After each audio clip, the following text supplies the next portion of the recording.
Bonjour et bienvenue. Depuis que Japei Desano est devenue chrétienne, elle a découvert de nombreux ponts entre sa foi et sa culture chinoise. Vous allez voir, c'est assez inattendu. Du coup, Jean-Louis en profite pour méditer sur un proverbe chinois. Avec Clémence, nous allons en Iran. Et si une jeune fille, tout juste devenue chrétienne, refusait publiquement le mari qu'on lui impose, comment réagirait son père musulman ? Puis avec Francis, Chine toujours, mais en sculpture, avec un machiavélique empereur qui voulait avoir le dernier mot, même mort. Avoir le dernier mot, est-ce une préoccupation pour notre humble Paul ? Je ne sais pas. Bonjour Paul. Bonjour, ah oui, c'est important. Hein. C'est important d'avoir le dernier mot. Surtout quand on a raison, et comme c'est souvent mon cas. L'humilité aussi. Bonjour Japei. Bonjour. Alors on vous a invité sur ce plateau, bien évidemment, parce que vous êtes un cas exceptionnel. Vous êtes la seule chinoise en France qui ne travaillait pas dans un restaurant chinois. On a vraiment cherché longtemps. Non, c'est une blague. Vous êtes né en Chine, vous avez vécu 20 ans là, dans ce pays. Évidemment, vous êtes une fille unique, puisque là-bas, c'est la politique qui le veut. Alors c'est vrai que les médias parlent souvent des drames, puisque comme il y a cette politique de la fille unique, il y a eu beaucoup d'avortements, puisque les familles préfèrent des garçons, etc. Vous, ça n'a pas été votre cas. Je veux dire, en tout cas, vous avez eu une enfance apparemment très heureuse. Tout s'est bien passé pour vous ? Oui, tout à fait, oui. C'est facile de vivre en tant que fille unique en Chine ? J'avais eu une enfance plutôt très heureuse. Et il y a mes parents qui m'aiment beaucoup, les grands-parents, les oncles, les tantes, cousins, cousines. Oui, d'ailleurs, on voit quelques extraits de l'album. Et voilà, j'étais bien entourée depuis que j'étais petite. Est-ce que c'est un avantage, alors, cette politique de l'enfant unique ? Du coup, on est le chouchou, on est le centre du monde. Le centre du monde, un peu, oui, c'est vrai. C'est vrai que ça fait que peut-être j'ai développé un caractère beaucoup plus égocentrique. Ah oui, donc c'est pas forcément positif.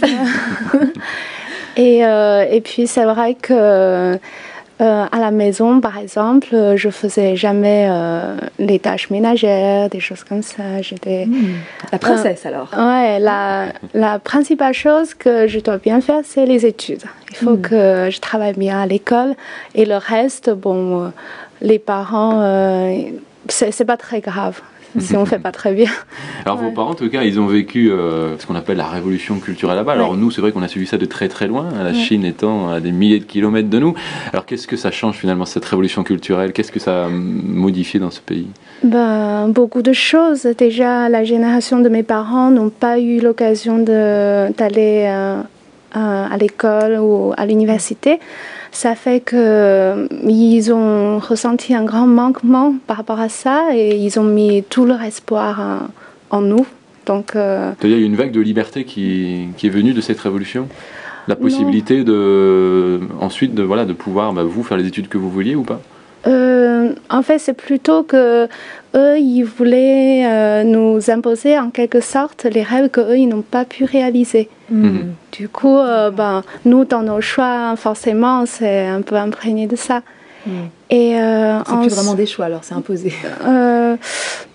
Implicitement, ouais. Voilà. Alors ça a aussi apporté vraiment l'athéisme au cœur de la Chine, puisque depuis 1949, vraiment la Chine est athée. Donc vous n'avez pas du tout été élevé dans tout ce qui est religieux, la foi ? Non, pas du tout. Donc j'ai reçu une éducation laïque.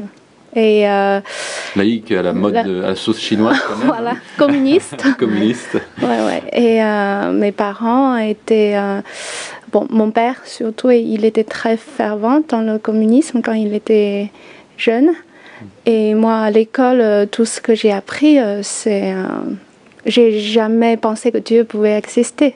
Donc, ça vous veniez même pas à l'idée ? Non, non, même Alors justement, comment est-ce que vous avez découvert finalement cette foi et ce Jésus qu'on ne vous a jamais enseigné en Chine ? Déjà, mon père, en tant que professeur de l'université, il s'intéresse beaucoup à tout ce qui est culture. Et donc pour lui, la foi chrétienne était vraiment ce qui fait différence entre la culture occidentale et la culture chinoise. Donc déjà, j'étais assez ouverte. C'est-à-dire d'un point de vue culturel, il voyait les bienfaits du christianisme ? Oui, c'est intéressant culturellement. Oui. Donc intellectuellement, j'appréciais beaucoup les valeurs chrétiennes, tout ça. Mais il n'y a pas vraiment de rapport par rapport à ma vie. Jusqu'au jour où c'était en Corée du Sud. Une fois, j'ai Vous êtes parti en vacances là-bas? En vacances pendant 1 mois. Et là, j'ai vraiment vécu de près avec les chrétiens coréens.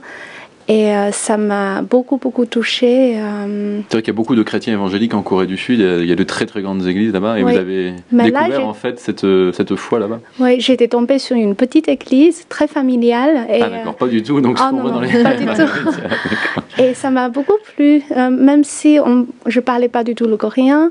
Et dans leur façon d'apporter les gens, il y avait beaucoup d'amour. Et ça m'a beaucoup touchée. Je ne comprenais pas ce qu'ils disaient, mais je ressentais ça très très fort. Alors c'était une étape, puisque après donc, vous êtes parti en France, alors cette fois pas pour les vacances, mais pour les études. Vous avez fait un master en sciences du langage, c'est ça, voilà.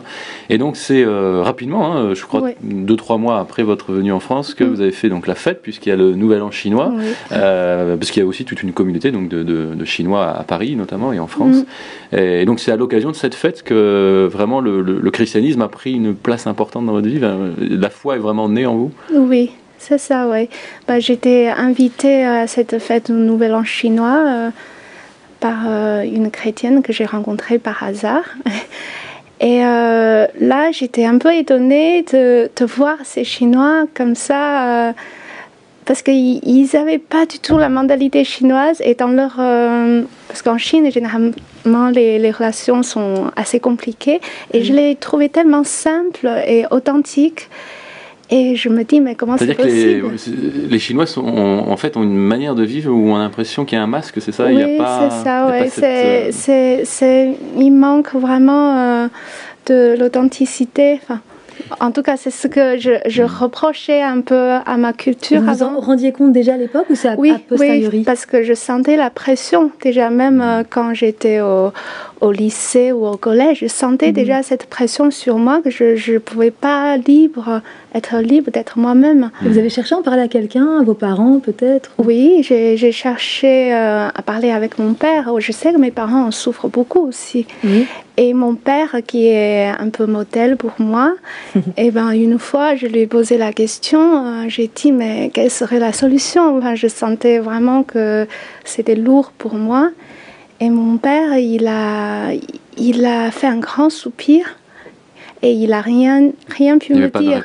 Il n'y a pas de réponse. Et ça m'a vraiment bouleversée. Parce que je me dis, si mon père, il ne savait pas, c'est que vraiment... La question, c'était quoi? C'était pourquoi on est obligé de porter ce masque, c'est ça, ou à l'époque, la question que j'ai posée, c'est quoi la solution pour la Chine? Mais c'est un peu grand comme question, mais ce que je voulais dire, c'est que est-ce que moi, j'aurais une issue de vivre autrement que de porter ce masque et de ne pas savoir à qui je suis. Alors dans ma grande culture chinoise, qui est très prononcée, j'ai découvert cette citation de Mao. Non, apparemment, je pense que c'est une vraie citation. Il aurait dit, il y a toujours des sacrifices sur le chemin de la révolution. Alors pour vous, c'est le sacrifice de Jésus qui a révolutionné votre vie finalement? Vous l'avez vraiment vécu vous comme ça, comme une révolution personnelle? Ah oui, tout à fait, oui. Que cet amour que j'ai ressenti avec les chrétiens et que j'ai ressenti dans mon cœur vraiment très fort, l'amour de Dieu. Et après, c'est vrai que j'ai tellement envie de le vivre tous les jours. Alors vous êtes rapidement, en tous les cas, ça a révolutionné pas mal de choses dans le sens où, alors non seulement vous êtes devenue chrétienne 3 mois après votre venue en France, mais ensuite vous êtes mariée aussi au bout d'1 an, je crois, c'est ça, rapidement.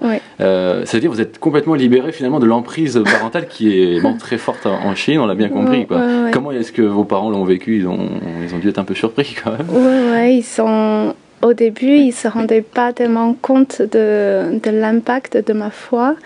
Mais bon, c'est vrai que j'ai toujours été très proche de ma famille. Vous restez toujours aujourd'hui proche de vous? Toujours très proche de ma famille. Mais vous avez gagné cette autonomie qui était impossible en Chine. Oui, c'est ça. Que j'ai dû dire à mes parents que voilà, maintenant, j'ai fondé ma vie avec mon mari. Et c'est vous qui la gérez. Ça. Et dans nos décisions, forcément, on consulte Dieu pour tout ce qu'on fait. Et vous ne consultez plus les parents moi. Je demande leur conseil quand même. Alors en France, vous êtes plus sous l'emprise non plus de cette loi de l'enfant unique. Hein, vous en avez bien profité. Vous avez 4 enfants. Vous devriez prendre exemple. Plus que 2 alors. Plus que 2.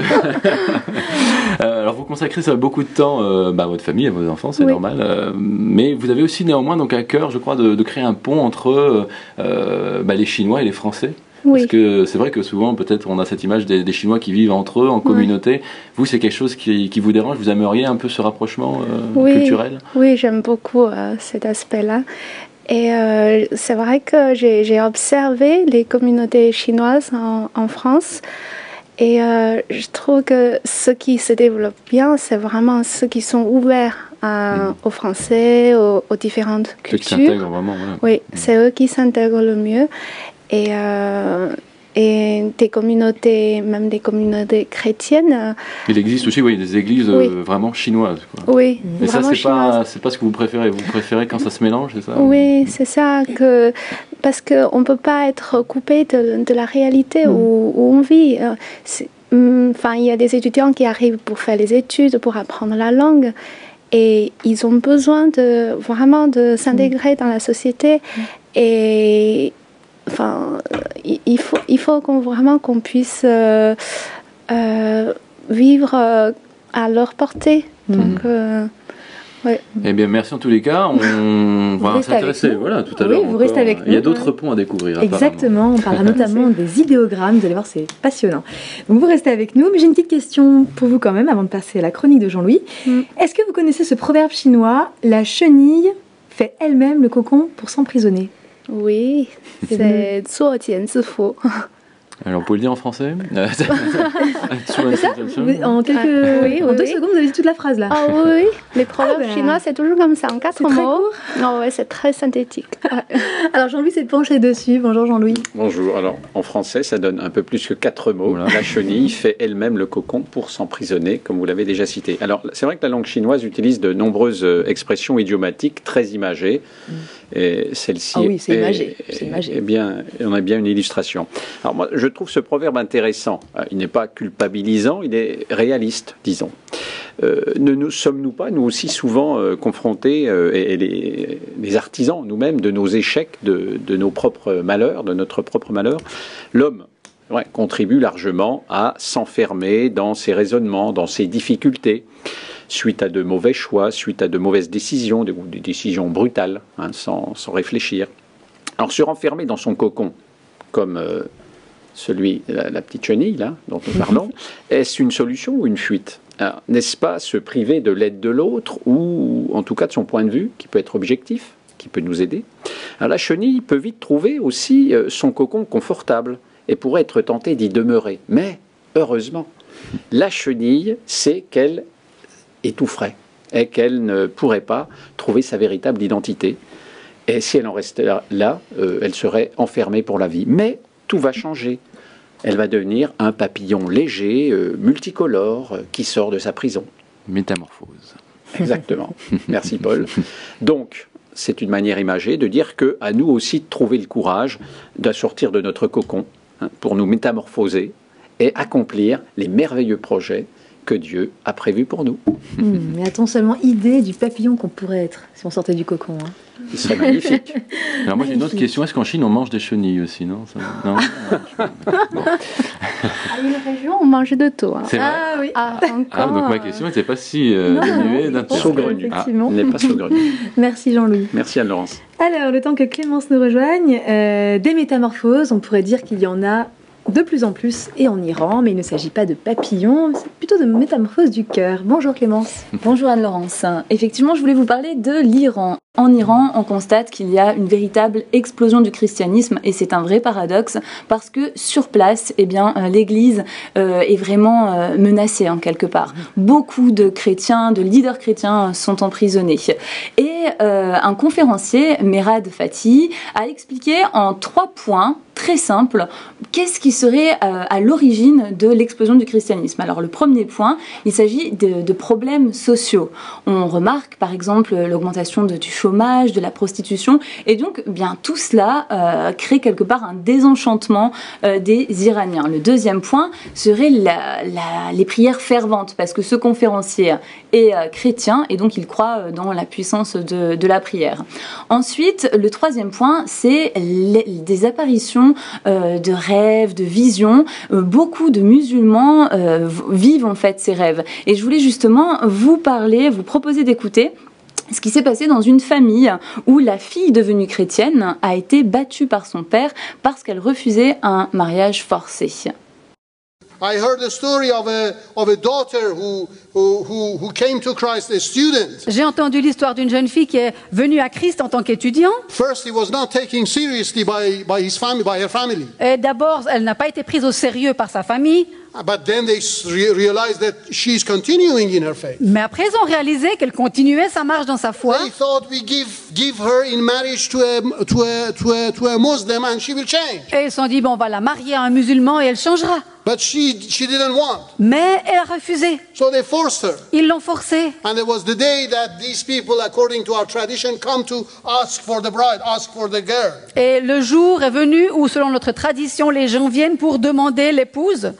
And before the father and the family, she said, "No, I cannot marry you." Et devant le père et toute la famille, elle a dit non, je ne peux pas vous marier. And it was so bad, for her father. Il se sentait tellement mal pour son père. So it was like his reputation got damaged. Bien sûr qu'elle salissait sa réputation. So when the person who had come for this girl went. Donc, quand les gens qui étaient venus pour prendre cette épouse sont repartis, the dad was so angry, he took out his belt. Le père était tellement en colère qu'il a pris sa ceinture. And he started beating the girl. Et il a commencé à battre sa fille. I said, I will kill you if you don't change your religion, if you don't come back to Islam. Il a dit, si tu changes pas ta religion et tu ne reviens pas à l'islam, je te tuerai. And as he was beating up the girl, et alors qu'il battait sa fille, suddenly he fell down. Tout d'un coup, il est tombé, il s'est écroulé. He got sick.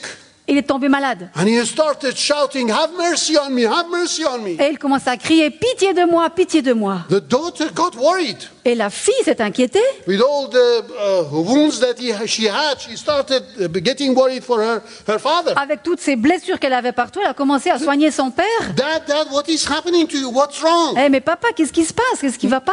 He says, please forgive me. I didn't know. Et il dit, mais s'il te plaît, pardonne-moi. Je ne savais pas. Oh, why? What is happening to you? Mais quoi? Qu'est-ce qui t'arrive? He said that I see Jesus standing behind you. Et il a dit, mais je vois Jésus debout derrière toi. And as I was beating you, I realized that I was beating Jesus. Et alors que je te tapais, je voyais que je fouettais Jésus. And he had stretched his hand and said, "Why are you beating me?" Et Jésus a étendu sa main et m'a dit, mais pourquoi est-ce que tu me bats? Please pray to Jesus that he would forgive me. S'il te plaît, prie Jésus pour qu'il me pardonne. And this man is now a believer. Et cet homme est maintenant un chrétien. Believer, of course. Un chrétien secret, bien sûr.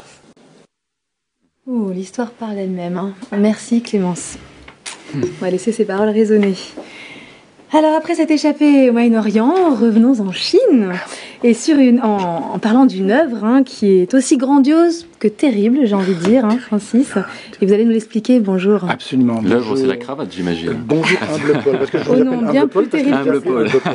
Bonjour. Alors, je suis content, c'est une cravate chinoise. On est bien dans le thème, parfait. Je vais vous parler de l'armée de terre cuite de l'empereur. Vous allez m'aider. Comment il s'appelle? Qin Shi Huangdi. Comme il dit. C'est beau. C'est beau. Faites-le en belge pour voir.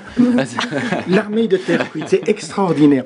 Dans les années 1975, des archéologues ont fait une découverte tout à fait extraordinaire dans le nord de la Chine, près de la ville de Xi'an. Et c'est aux abords de la tombe d'un souverain puissant, redoutable, sanguinaire, Qin Shi Huang. Voilà, heureusement vous êtes là. Connu des historiens comme le constructeur de la grande muraille de Chine, il régna de 221 à 210 avant Jésus-Christ. Mais cet empereur extraordinaire mais sanguinaire entreprit de faire réaliser, accrochez-vous bien, par 700 000 personnes la création de ce qu'on a appelé son armée de terre cuite que nous voyons là-bas. Des formations et des formations de soldats grandeur nature en terre cuite disposés autour de sa tombe. C'est une armée, accrochez-vous, 7000 hommes au complet, avec chevaux, armes, uniformes, tout le bazar. Ces images de soldats étaient rendues plus naturalistes par l'application de couleurs dont les traces sont encore visibles.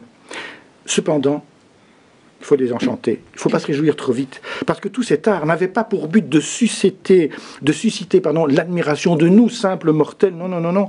Écoutez, les ouvriers qui ont préparé le tombeau, les derniers qui ont préparé ce tombeau, et qui ont assisté à l'enterrement de ce tyran, ont été emmurés, vivants, dans le mausolée, à la fin de la cérémonie de l'enterrement, afin que les secrets de la construction ne soient pas divulgués. Quelle horreur!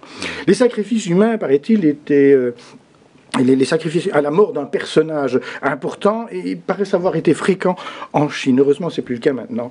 Bref, tout cet art magnifique n'avait pour but que de servir les desseins monstrueux de ce dictateur, qui, malgré son pouvoir, malgré sa richesse, se prenant pour Dieu, ne pouvait pas supporter l'idée d'un ennemi dont il ne pouvait pas briser la force, la mort. Oui, ça, la mort. On a beau vouloir tout contrôler, à un moment donné, on y passe. Absolument. Merci, Francis. Ouh, terrible, hein, je pourrais pas dire le nom. C'est pas de l'art, ça. Non, Alors, je paye. Donc, comme je l'ai dit, on va parler des idéogrammes, c'est vraiment passionnant. Vous allez nous les expliquer, on en verra quelques-uns. Mais avant, quand on pense à la Chine, on pense quand même à un pays communiste, athée, mais ça n'a pas toujours été le cas. Alors, il y a eu un temps où le peuple chinois croyait en un Dieu créateur. Oui, tout à fait. C'est il y a 5000 ans. Apparemment, le peuple était assez pieux et avait une connaissance de Dieu créateur, Dieu unique. Et jusqu'à aujourd'hui, à Pékin, il y a un temple du ciel. Et dans ce temple, avant, l'empereur vont faire un sacrifice à ce Dieu du ciel. Et dans ce temple, il n'y a aucune image. Il n'y a pas de statuette, de choses comme ça. Pas de statue, pas d'image pour être adoré. Il y a que c'est écrit en caractère chinois le Dieu unique, le Dieu du ciel. Un temple déjà très protestant. Oui, ça rappelle la sobriété des temples protestants où il n'y a pas de personnification, enfin d'image. Et alors, l'origine du Nouvel An chinois. Le Nouvel An chinois, c'est le premier jour selon le calendrier lunaire. Et c'était l'occasion justement pour l'empereur de faire un sacrifice annuel à Dieu du ciel. C'était ça le début. Et puis les familles vont se rassembler pour prendre un repas de fête, un repas familial. Mais c'est toujours le cas. D'où la tradition de la fête. Oui, toujours. Il y a toujours cette référence au Dieu du ciel, malgré non, aujourd'hui, plus aujourd'hui. On n'en parle plus. Mais c'est toujours une fête familiale où tout le monde est là. Et, le Nouvel An chinois aujourd'hui, c'est ça. C'est très familial, D'accord. Alors, comme disait Confucius, attention, le Dao. Aussi, vous. Ah oui, vous avez placé votre Mao, je place mon Confucius. Donc le Dao, c'est-à-dire parole ou voix, est perdu, la terre entière est partagée. Comme un bien privé, chacun ne pense qu'à lui-même. Du coup, ça me pensait aussi à cette idée de égocentrisme de l'enfant unique. Donc le peuple chinois connaissait ce Dieu unique, ce Dieu du ciel, comme vous venez de dire. Puis après, il s'en est détourné. Alors, qu'est-ce qui a fait qu'ils ont perdu le contact avec ce Dieu unique dans l'histoire de Chine? Oui, c'était une période assez particulière. C'est Chunqiu Zhangguo. Donc, c'est une période, je ne sais pas comment vous avez traduit, des printemps, des automnes et des saisons. Différentes saisons de la vie ou... Non, ça s'appelle comme ça. Ah d'accord. Ok. Et dans cette période, justement, il y avait beaucoup de petits royaumes qui se battaient pour savoir qui allait régner sur la Chine. Au début, il y avait une multitude de royaumes et à la fin, il reste plus que quelques-uns, que 7. Et ce que vous avez parlé, là, Qin Shi Huang, à la fin, c'est lui qui a uni toute la Chine. Et peu après son règne, une chose qu'il a fait, c'est qu'il a voulu détruire tous les anciens livres. Parce que dans ces anciens livres, il a cette connaissance de Tao et de Dieu. Et donc, il a détruit tout. Donc, c'est pour ça qu'il et il a tué aussi les intellectuels qui connaissaient l'ancienne langue. L'ancienne langue. Alors justement, on va parler des idéogrammes qui, eux, sont quand même révélateurs de quelque chose, et on va dire porteurs de souvenirs lointains de ce que vous venez de parler. Alors, on va regarder quelques-uns. J'aimerais qu'on voit le bonheur. Alors, les jardins. Ah bon. On va passer au suivant. Alors, le suivant, c'est interdire. Alors, allez-y. Oui. Donc le mot interdire, en haut, il y a 2 arbres. Et en bas, il y a une particule qui veut dire Dieu. Donc, on voit les arbres, hein, on les voit bien là. Oui. Ouais. Donc, des idéogrammes sont très imagés, c'est ce que vous voyez. Et donc, ça veut dire que le mot interdire rapporte quelque chose que Dieu a dit par rapport aux 2 arbres. Donc là, on pense facilement à ce qui est écrit dans Genèse, quand Dieu il dit dans le jardin d'Éden, il y avait 2 arbres, l'arbre de vie et l'arbre de connaissance du bien et du mal. Et il y a une interdiction par rapport à l'arbre de connaissance du bien et du mal. Fait vraiment appel à ça. Alors le suivant, bonheur. Alors le bonheur, vous retrouvez toujours ce particule qui parle de Dieu à gauche. Et il a une bouche, donc c'est un homme. On dit toujours une bouche, 2 bouches pour 2 hommes, comme ça on compte. D'accord. Les gens.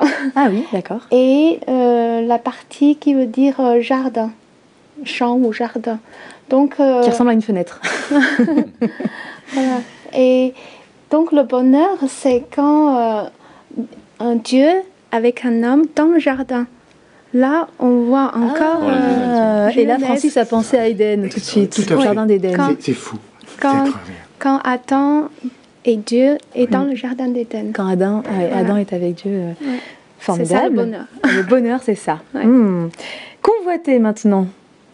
Alors, convoiter, vous retrouvez encore les 2 arbres. Oui. Et dessous, il y a une femme. On peut se demander pourquoi. Oui, enfin, pourquoi? La femme convoiterait-elle un arbre?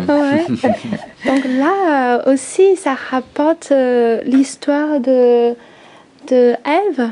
Quand il y a ces 2 arbres, donc toujours les 2 arbres que j'ai dit tout à l'heure, et elle a convoité le fruit de l'arbre. Elle a convoité le fruit. D'accord, c'est vraiment extraordinaire. Et ensuite, bateau. Alors, bateau, le mot bateau, il a la partie gauche veut dire vaisseau, c'est un bateau. Oui. Et à droite, il y a 8 personnes, 8 bouches, comme ce que j'ai dit. Oui, 8 personnes. Donc, le mot bateau, aujourd'hui, ça veut dire un grand bateau. Ça forme un grand bateau. Et donc, en fait, on peut, avec la Bible, on peut savoir qu'il y avait un grand bateau. C'était Noé qui l'a construit et il est parti avec toute sa famille, 8 personnes. Donc, sa femme, ses 3 fils. Ça fait référence à l'histoire de Noé. Voilà. C'est ça. Mais c'est quand même des caractères chinois. On parle de caractères chinois, là. C'est quand même dingue. Hein. Aujourd'hui, bien sûr, que ceux qui interprètent les caractères, ils ne vont pas forcément voir ce lien. Mais en tant que chrétien... Pourtant, il est évident quand même. En tant que chrétien, c'est intéressant. Ça nous parle tout à fait, oui. Alors, un dernier, droiture ou justice. C'est le même mot. Hein. Alors, ce mot-là, c'est le meilleur. C'est votre préféré, on sent. Le best-of. Voilà. Donc, la justice et la droiture... donc la partie supérieure, c'est le mot agneau. Oui. Et en bas, il y a moi. Donc, qu'est-ce que c'est la justice? C'est quand l'agneau me couvre. C'est quand l'agneau est sur moi, on est juste. Et l'agneau, c'est qui alors? Ce serait quoi? Et c'est vrai que les Chinois avaient cette notion de sacrifice déjà. Et aujourd'hui, moi, je sais que cet agneau, c'est Jésus. Oui, c'est-à-dire que l'agneau, ça fait référence au sacrifice à la fois des Juifs, et puis dans la Bible, c'est l'image qui est empruntée pour Jésus, le sacrifice de Jésus. L'agneau de Dieu. Ah oui, effectivement. Donc la droiture justice possible si Jésus... c'est fort. On va devoir s'arrêter là, mais en tout cas, vous avez un site qui s'affiche à l'écran, sur lequel vous pouvez... je vous invite à aller voir... toutes ces choses-là qui sont très bien expliquées, il est très bien fait ce site-là. C'est absolument passionnant, mais aussi étonnant. Donc je vous remercie, Diapei. On se retrouve la semaine prochaine, comme j'ai coutume de dire, même jour, même heure, mais bien sûr, quand vous voulez, n'hésitez pas sur Internet en continu. Merci, au revoir. Et bonne fête. Et bonne fête, bonne nouvelle en chinois.